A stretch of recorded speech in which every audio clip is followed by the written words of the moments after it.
का आपने कथा सुनी। स्वाया स्वास्तांगतं नत्वा प्रशंकराश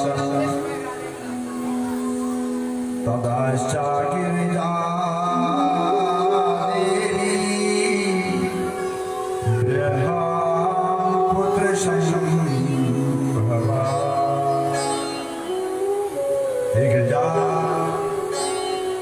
जहां जहां मेरा भक्त मुझे बुलाएगा मुझे जाना पड़ेगा।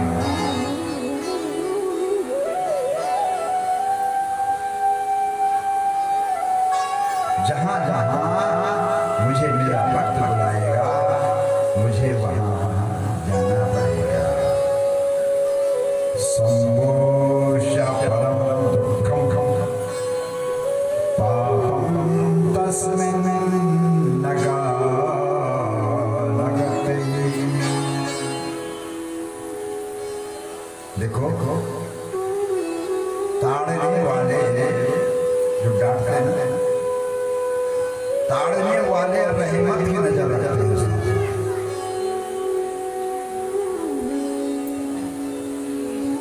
खंभे के पीछे बैठकर बस सोच लेना कि मैं बातें कर रहा हूं तो कुछ दिन ताड़ने वाले रहमत की नजर रखते हैं, रहते हैं जमीन पे आसमां की खबर। इसलिए रहते हैं जमीन पर। और अगर वो गुरु जी किसी शिष्य को ताड़ देना तो समझ लेना कि मेरे कुछ कष्ट वो कम होने जा रहे। भाग्य वाले को ये सब कुछ मिलता है। क्रंच में जब स्वयं शिव और गौरी आए तो श्री चंद्रमौलीश्वर भगवान श्री शिव जी पार्वती वही निवास करने का उन्होंने आश्वासन दिया। जहां जहां भगवान की भक्ति की और एक दूषण नामक दैत्य अब यहाँ पे दया राक्षस सब में सब होते हैं। इनको ब्रह्मा जी श्राप तो नहीं देते, वो दान दे करके और फिर वो वही काम करते जो नहीं करना चाहिए तो वही भगवान शंकर जी प्रकट हुए और उस दैत्य को भूषण दैत्य को उद्धार किया। ब्रह्मा निर्भयो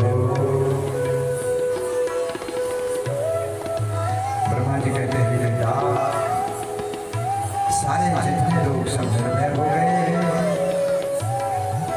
और आशीर्वाद स्वरूप पुत्र का मिलन हो गया। अब हर अमावस्या पूर्णिमा को भगवान शिव की पूजा श्री सहज मल्लिकार्जुन में होती है। बोले मल्लिकार्जुन भगवान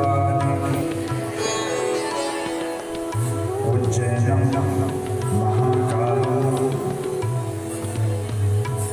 कहते उज्जैन में श्री ब्रह्मा जी कहते हैं भगवान उज्जैन में महाकाल का प्रभाव हुआ।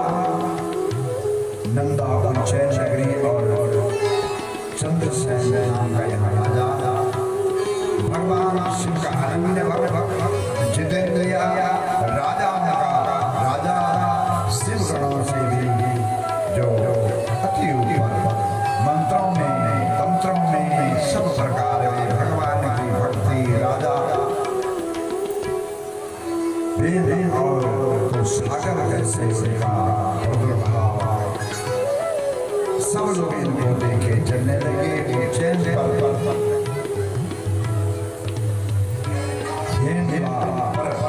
विद्या राजा चंद्रसेन महाकाल को वहां पे इन्होंने भगवान शिव जी अर्चना की। इतनी अर्चना नर्मदा नदी का किनारा है, नर्मदा का जल ला करके भगवान की पूजा था। तभी एक योगी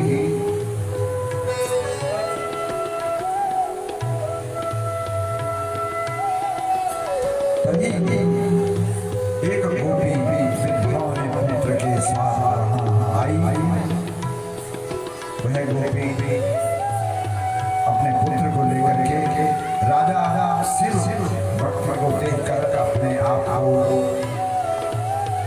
एक पाषाण शिला लेकर शिव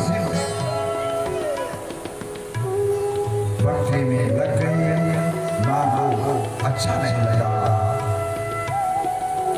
शिव भगवान की कृपा उस गोप पर भी हुई और भगवान शिव का दर्शन, भगवान शिव की पूजा, सो महाकाल उस गोपी प्रसिद्ध हुई। सारे राज्य शरण में आए। उज्जैन में महाकाल के नाम से प्रसिद्ध हुए। इस गोप की अटूट भक्ति और अटूट पीढ़ी में नंद नाम का गोप हुआ, जिसका आपका नाम है नंद गोप। वहीं से इन्होंने आशीर्वाद दिया कि आप चाहिए हे नंद गोप, मैं समय में आने वाले भविष्य में आपके घर जब मेरे कन्हैया आएंगे, कृष्ण के आएंगे, तो तब मैं आपके पास वहां रहने आऊंगा। और जब नंद के घर में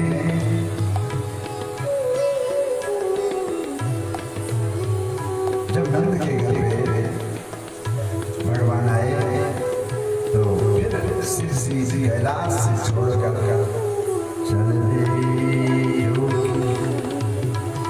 जोगी नंद भवन में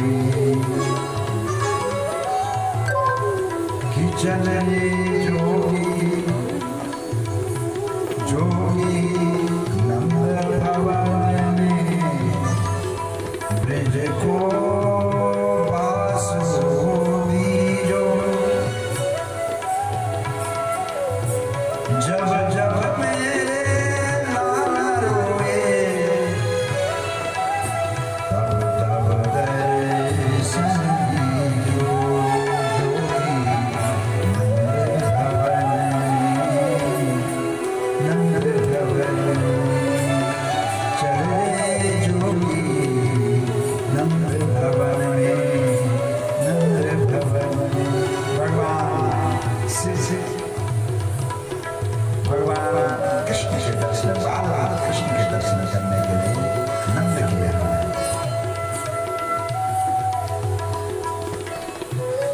जैसे भगवान को पता चला मेरे भोलेनाथ आए हुए हैं, उसी प्रकार उन्होंने रोना शुरू कर दिया। एक दासी आई, उन्होंने कहा देख मेरे लाला को किसी की नजर लग गई है, ये है ही इतना सुंदर। तो बोला कैसे नजर जाएगी? बोली बाबा बैठे मांगे के बीच, उनको बुला के ला। बोला नहीं नहीं नहीं, मैं बाबा से दूर करते याद नहीं कि बाबा बतेरे हैं, वो नंद बाबा है। आइए श्री विनोद जी, लक्ष्मी बहन जी, आपका बहुत बहुत हार्दिक अभिनंदन जो जुड़े हुए हैं।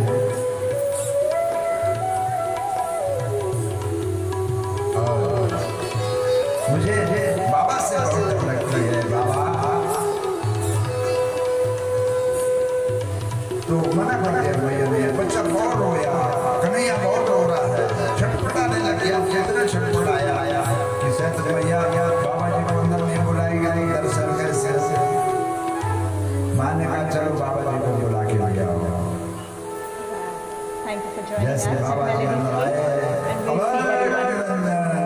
डमरू बजाया, बोला जय हो बाबा। कन्हैया की आंखें, जब भगवान की आंखें चार हो गई, मन ही मन प्रणाम किया। धन्य है अद्भुत स्वरूप आपका। भगवान का बाल का अलौकिक दर्शन किया। ओंकारी परमख्यात लिंग साशुतिया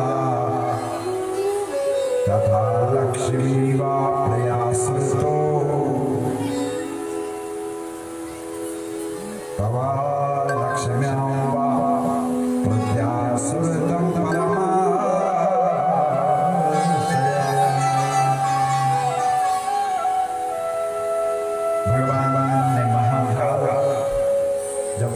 प्रतापित हुए तब कहा था कि मैं तुम्हारे पास आऊंगा।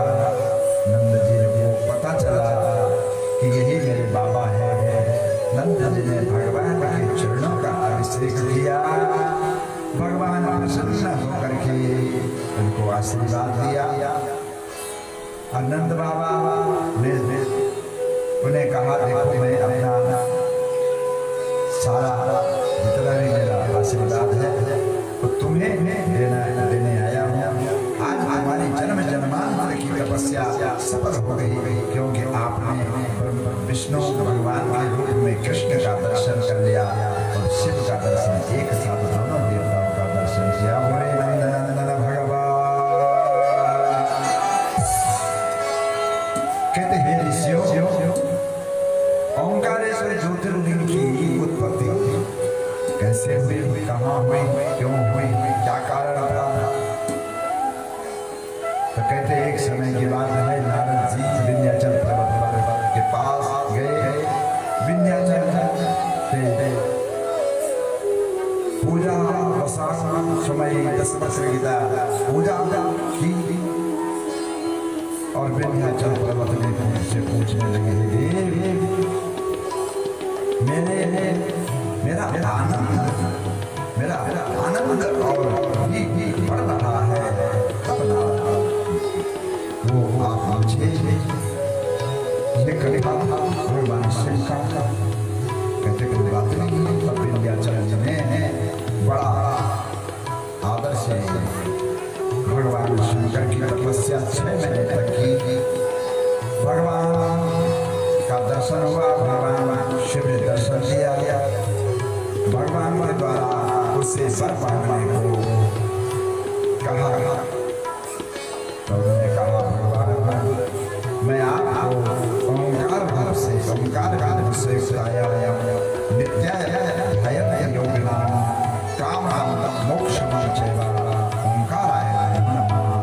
जिस ओंकार का दर्शन संत लोग करते हैं, जिस ओंकार से सारे संत आपको मानते हैं और मनाते हैं, मैं उस ओंकार के रूप में आपका यहाँ दर्शन करूंगा।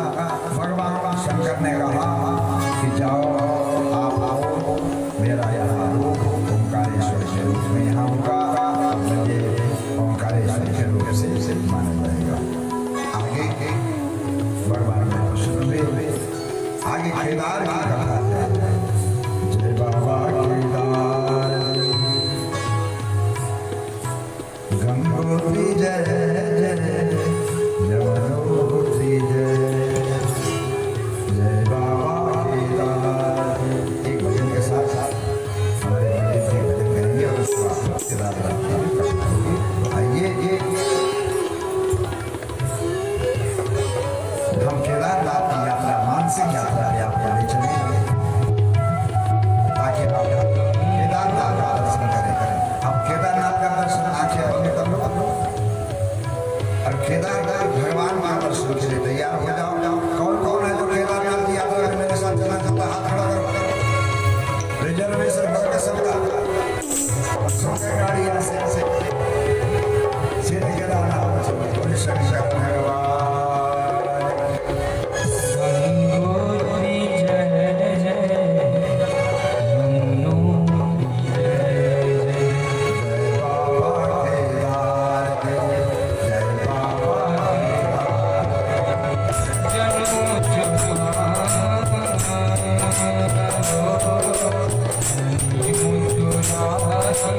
ये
केदारेश्वर भगवान नंदीश्वर बोले हे ऋषियों भगवान धर्मपुत्र नर और नारायण जो धर्म से ही उत्पन्न हुए हैं और धर्म की रक्षा के लिए भगवान बद्रीनाथ धाम में नित्य निरंतर कथा कर रहे हैं। नर सुन रहे हैं, नारायण सुना रहे हैं। कहा है जहाँ एक साथ नर नारायण विराजमान है वो है बद्रीनाथ भगवान। बोलिए बद्रीनाथ भगवान। और देवादिदेव महादेव नर और नारायण के कहने पे यहाँ प्रकट हुए। कहाँ? केदारनाथ में बोला केदारेश्वर भगवान की। बोला क्यों, क्या कारण था, क्या ऐसी बात हो गई जो भगवान को स्वयं साक्षात तभी भी आना पड़ा? तो भगवान नर नारायण यहाँ पे तप कर रहे हैं। नारद जी ब्रह्मा जी सत्संग कर रहे हैं। पर नंदीश्वर इस कथा को जो है, जो नंदी जी हैं, जिस प्रकार हमारे इस कथा के नंदी हैं सामने बैठे सूत्रधार इस कथा के हैं, नंदी जी इस कथा को आगे बढ़ा रहे हैं। कहते हैं ऋषियों, जब पांडव स्वर्गारोहण के लिए चले गए, बड़ी सुंदर कथा। कहते जब यह उस समय की बात है जब कौरव और पांडवों का युद्ध हुआ। कौरव सारे हारे गए, पांडवों की जीत हो गई। भगवान श्री कृष्ण द्वारिका चले गए, पांडवों को राज दे दिया, पर पांडव लोग को नींद नहीं आती है रात को, उन्हें सारी वो यादें सता रही है। वो द्रौपदी का चेहरा, वो कुंती माँ का रोदन, धृतराष्ट्र का दुखी होना, गांधारी का क्रांत, जिनके 100 पुत्र मारे गए हैं, दुर्योधन का उर्दंड जो भीम के द्वारा तोड़ा गया, अश्वत्थामा का वह धर्म हत्या करना, सब आज रह करके रात को याद आती है। तो धर्मराज और अर्जुन खड़े होकर के रात को बैठ जाते हैं। गोद हत्या का पाप, गोत्र हत्या का पाप उनका पीछा करता है। अर्जुन ने सोचा कुछ दिन द्वारिका जाऊंगा, कृष्ण की शरण में रहूंगा तो कुछ मन को सुकून मिलेगा। जब द्वारिका जाते हैं तो पता चला कि कृष्ण भगवान पहले ही सारी अपना राज्य अपने बेटे को दे करके और उत्तराखंड की यात्रा पे चले गए। और जहाँ के हमारे आचार्य जी हैं, आचार्य सरस्वती, इनके ही गांव में भगवान का साक्षात मंदिर आज भी है। जैसे ये घुंघरू बजा रहे ना इसलिए, ऐसे घुंघरू वहाँ रात रात बजते रहते हैं, ऐसे ढोल नगाड़ों का शब्द आपको वहाँ सुनाई देता है। भगवान के साक्षात दर्शन गोपियों के साथ वहाँ विराजमान है। जब अर्जुन को पता चला कि भगवान सुधाम चले गए हैं, वापिस आए, उस सारी गोपियों को लेके आए, चलो आप मेरे साथ भगवान को मिलाऊंगा। पर आगे क्या हुआ, भीलों से युद्ध हो गया। भीलों ने जो है अर्जुन को बंदी बना दिया। और कहते हैं इस समय बलवान होता है, पुरुष बली नहीं होता है, समय बहुत बलवान। भीलों ने लूटा अर्जुन, वही धनुष वही बाण। आज वो गांडवी में जंग रख चुका है।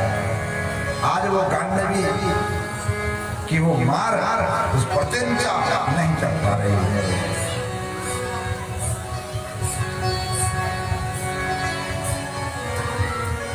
अर्जुन वहां से श्रीहीन होकर लौटे। जब पांडवों की सभा में पहुंचे तो धर्मराज ने उठ करके देखा। उन्होंने कहा, है अर्जुन क्या हो गया है?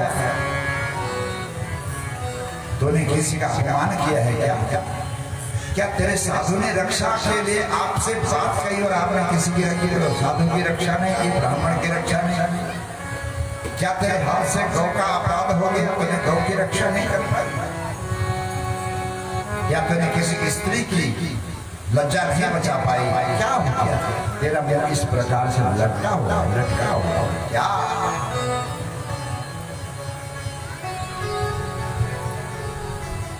अर्जुन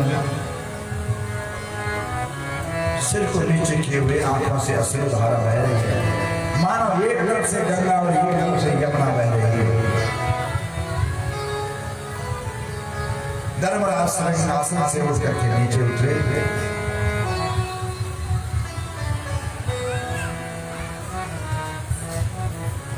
तत्रैव रूपं दृष्ट्वा च सर्व पापै प्रमुच्यते।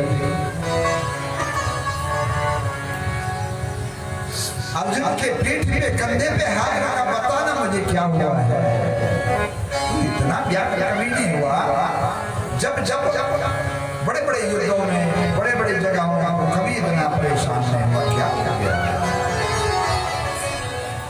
उन्होंने कहा, भगवान क्या करूं, मुझसे शब्द नहीं हो रहा है, मेरी वाणी मेरा जवाब नहीं, मेरे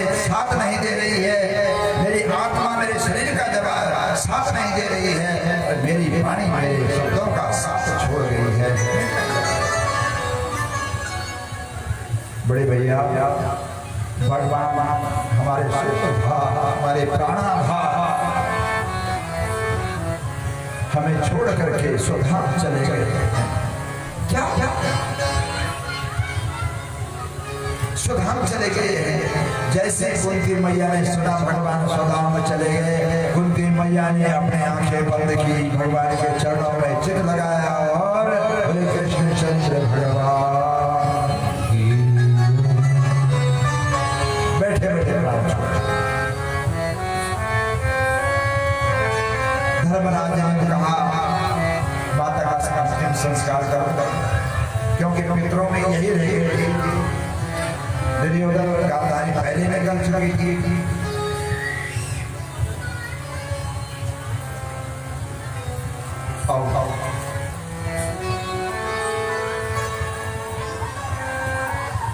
मां का अंत्येष्टि क्रिया की और पांचों भाइयों ने अपना जो राज्य है वो अपने नाती परीक्षित को दे दिया। बोले परीक्षित महाराज परीक्षित को लेकर के अपनी सारी यात्रा उत्तराखंड धाम के लिए प्रारंभ करते। द्रौपदी ने कहा मैं भी चलूंगी। उन्होंने कहा देवी तूने बहुत दुख देखे हैं, तो घर में रह जा, तेरा नाती है घर में, तूने कभी सुख नहीं देखा जब से जन्म लिया है। कभी भीम कभी कौरवों के जुर्म सहा है, दर दर भटकी है, कभी कीचक ने तेरा मान मर्दन करना चाहा। अब तू बन जाने की जिद मत कर, अब तू घर में रह जा। इन्होंने कहा देखो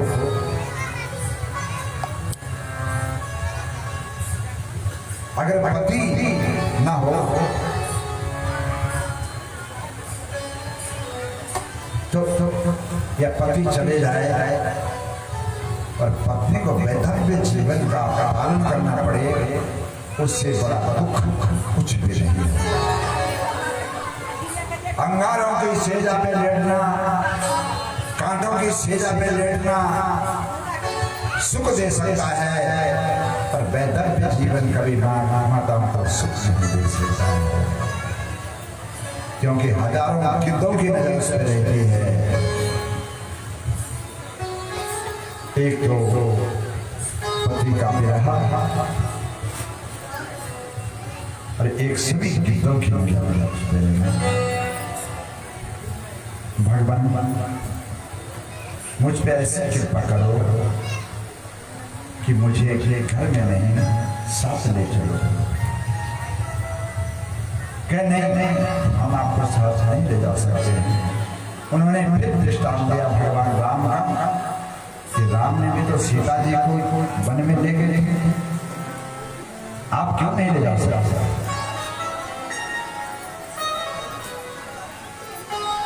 नहीं माने धर्मराज ने कहा देवी चलो चल तैयार हो जाओ। तैयार हो गए और यात्रा का नाम दिया गया स्वर्गारोहण। स्वर्ग की तरफ यात्रा शुरू हो गई। कहते हैं भगवान स्वर्ग की तरफ अपना मुख कर लिया और चलते चलते जो लोग केदार गए होंगे उनको पता होगा कि पांडु केसर एक जगह का नाम है। जैसे सब पांडु केसर में पहुंचे तो वहां जाकर के क्या देखते हैं, भगवान शंकर को ढूंढते हैं। किसको? भगवान शंकर को ढूंढते हैं। कहते हैं भगवान शंकर केदार में रहते हैं, उनके दर्शन करेंगे। पर भगवान को पता चला कि पांडव लोग आ रहे हैं और उन्होंने महिष का रूप, किसका? महिष का रूप धारण कर दिया और जो जंगली महिष थे उनके बीच में चले गए। सारा ढूंढा, कहीं भगवान शंकर का पता नहीं चला। बहुत पूजन किया, बहुत कोशिश की भगवान शंकर ने, क्योंकि इनके ऊपर गोत्र की हत्या लगी हुई थी।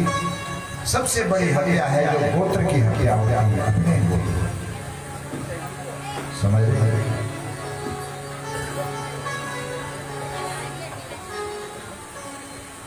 भगवान ने महेश का रूप धारण किया। सहदेव ने कहा देख भाई एक तरीका है, बोला एक को बोला एक पाँव यहाँ रख दे, एक पाँव यहाँ रख दे, और सारे महेश को जो भैंस हैं इनके नीचे से गुजारो। कहां से? टांगों के बीच से, पाँव के बीच से। तो जो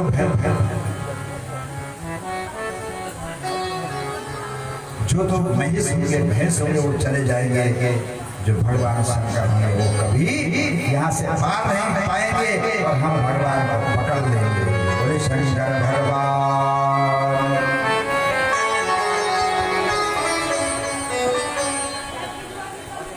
और ऐसा ही हुआ। भगवान शंकर को जैसे पता चला कि ओहो ये तो अब मुझे पकड़ ही लेंगे, भगवान ने धरती में अपना मुंह धसाया, इतना जोर से धसाया कि वह जाके नेपाल के पशुपतिनाथ में पहुंचे। बोले पशुपतिनाथ महाराज। इतने में भीम के पीछे से भगवान का पूंछ पकड़ लिया। क्या पकड़ा? पूंछ। और जब भगवान का पूंछ पकड़ लिया तो पूंछ पूछ और मूछ अगर हाथ में आ जाए ना अंदर, हाँ, भगवान का पूछ पकड़ लिया और बोला प्रभु अब कहाँ जा सकते हो, अब तो चोर पकड़ा गया। और वही आज भगवान केदारेश्वर के रूप में प्रकट। बोले केदारेश्वर भगवान। और आज भी ये है कि अगर आप बद्रीनाथ में पैसा, केदार में पैसा चढ़ाते ना तो सीधा नेपाल में आके निकलता है, अंदर ही अंदर सीधा नेपाल में पशुपतिनाथ में। तो सिर क्या? सिर बना पशुपतिनाथ और धड़ बना केदारीनाथ। बोले केदारीनाथ भगवान। सारे पांडवों ने भगवान की स्तुति की।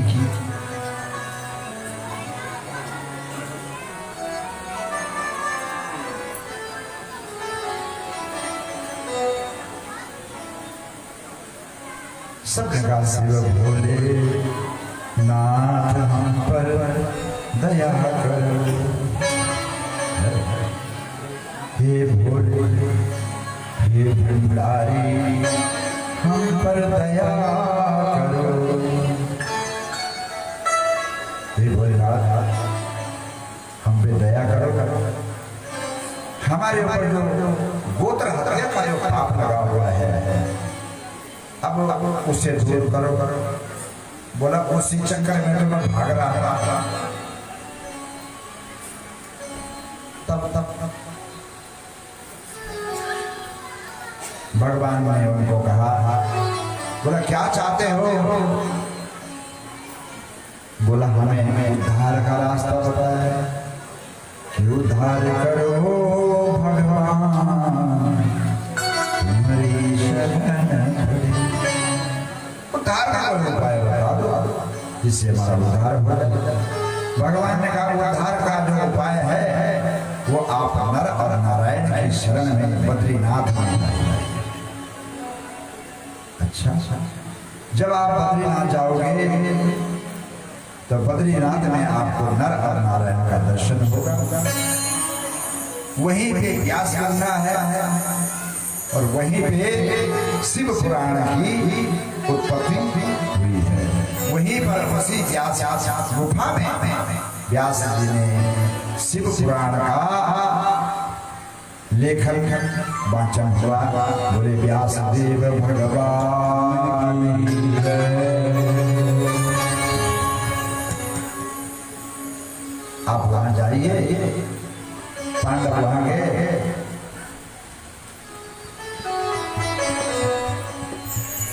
ऋषि कहते हैं ये देवो,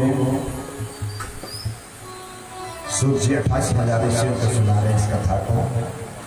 वो कहते हैं कि जो बद्रीनाथ की एक बार यात्रा कर लेता है उसे दोबारा उधर में नहीं आना होता है। बद्रीनाथ में गए, वहां से आगे ब्रह्मा जी का सिर जहां गिरा था, बद्रीनाथ से आगे जहां ब्रह्मा जी का सिर गिरा था, आपने सुना था ना, शिव जी ने सिर काटा था ब्रह्मा जी का 5वां, उसका नाम है ब्रह्म कपाल। उस ब्रह्म कपाल में पिंडदान दिए जाते अपने पितरों के लिए। पर कौन पहले गया में श्राद्ध करे, गया में पिंडदान करे, उसके बाद ब्रह्म कपाल बद्रीनाथ में पिंडदान करे। उसे उसके पितर कल्पांतर तक जब तक धरा रहती है तब तक उसके पितर भी स्वर्ग में निवास करते हैं, और वही व्यक्ति भी मोक्ष प्राप्त होते हुए बद्रीनाथ भगवान की कृपा से स्वर्ग की यात्रा करता है। ऋषि कहते प्रभु,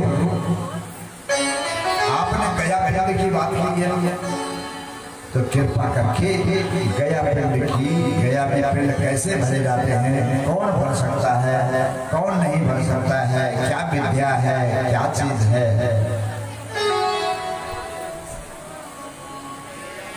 तब शौनकादि 88,000 ऋषि प्रश्न करते हैं।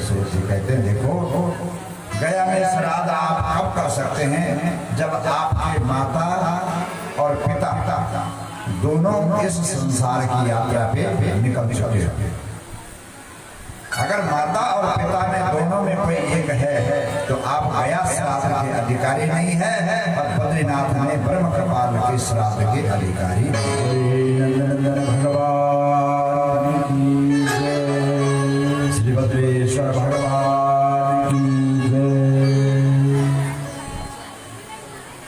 अब अर्जुन धर्म ये सब ब्रह्म कपाल में गए। इन्होंने वहां पे अपने पिता पांडु, अपने पिता धृतराष्ट्र, दादा भीष्म, और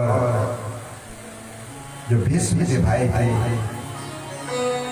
चित्रांगद, विचित्रवीर्य, और परदादा राजा शांतनु को गंगा जल से सरस्वती नदी से उनका तर्पण किया। कितनी पीढ़ी हो गई? अर्जुन के पिता पांडु के पिता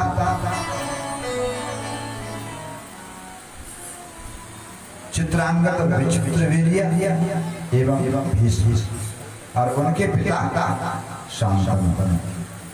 इतनी पीढ़ियों का उन्होंने वहां पे पिंडदान किया, और पिंडदान के बाद वहां से आगे स्वर्गारोहण की यात्रा शुरू।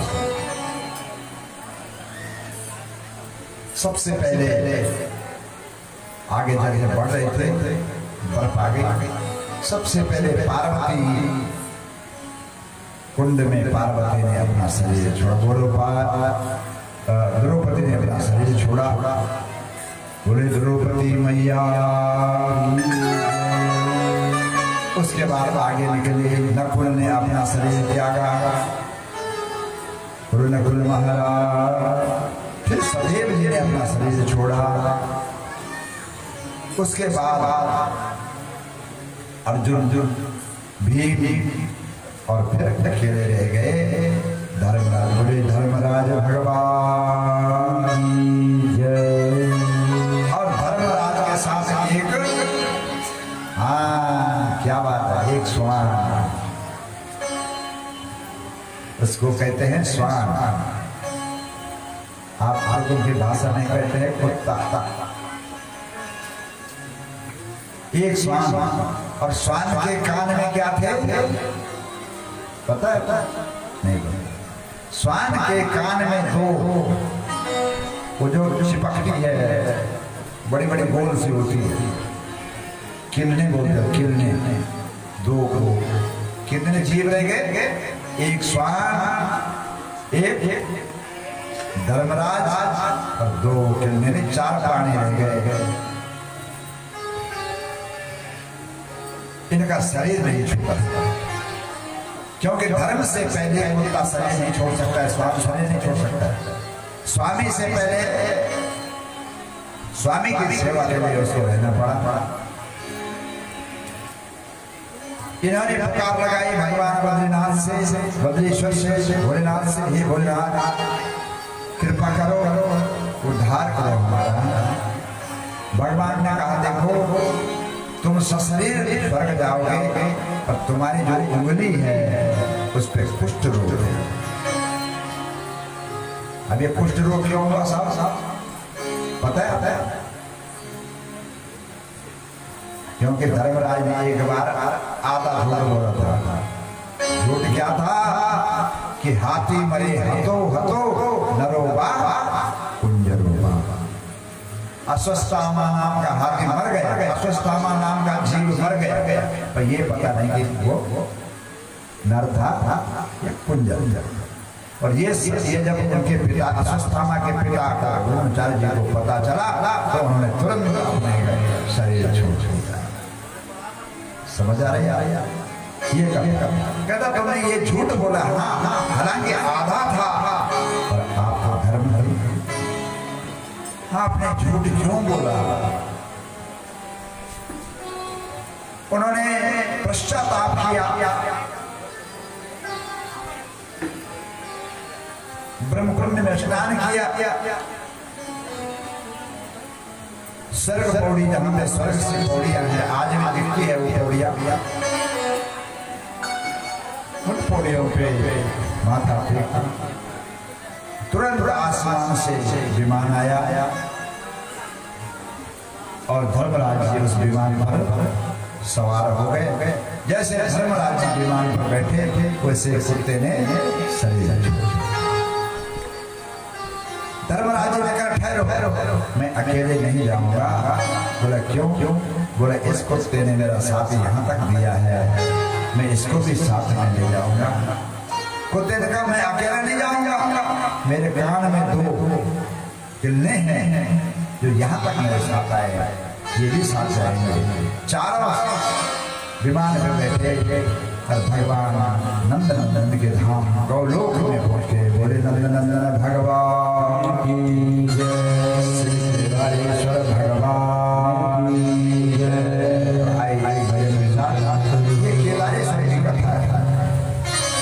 इन पांडवों के लिए भगवान केदारेश्वर को आना पड़ा, और इसलिए भगवान केदारेश्वर की बड़ी महिमा। आप लोग सब केदारनाथ की यात्रा, बद्रीनाथ की यात्रा कर चुके हैं, अब वापस आकर के हम कथा में बोले बद्री विशाल भगवान की जय।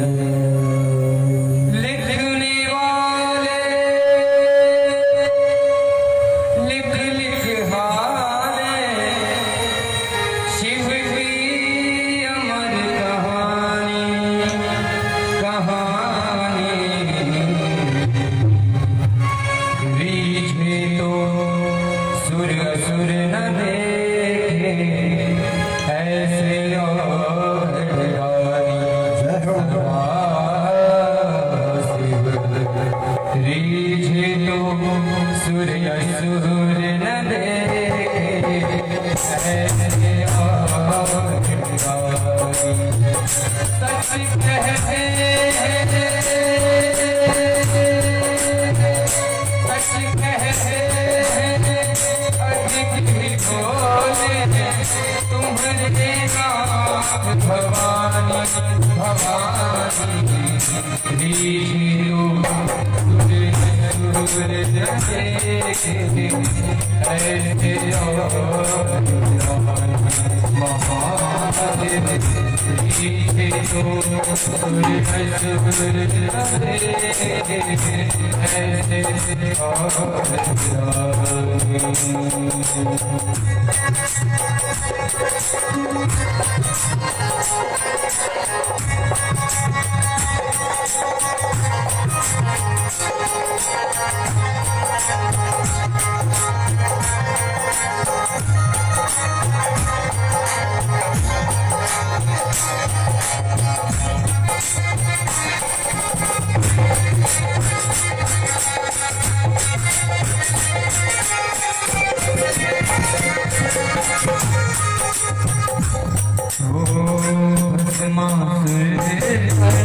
इस मानसिक यात्रा में हम लोग चले हुए हैं और प्यारे बुलाते हुए जब बद्रीनाथ की यात्रा करते हैं वहाँ से हम वापस अपने राजगीर की तरफ मुड़े और धीरे धीरे करके हम अपने कर्म क्षेत्र राजगीर में आए हैं। बोलिए राजगीर की शिव जी को बहुत सुहाए, शिव जी को बहुत सुहाए, गंगा शिव की उठाए, गंगा शिव की उठाए, जो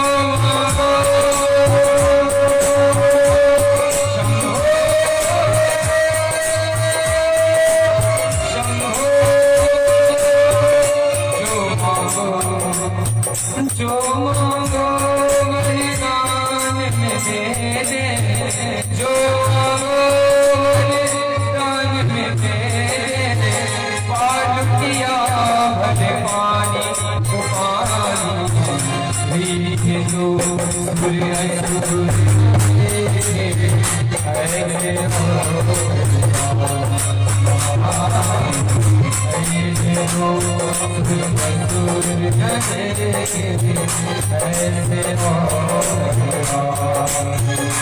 सूर्य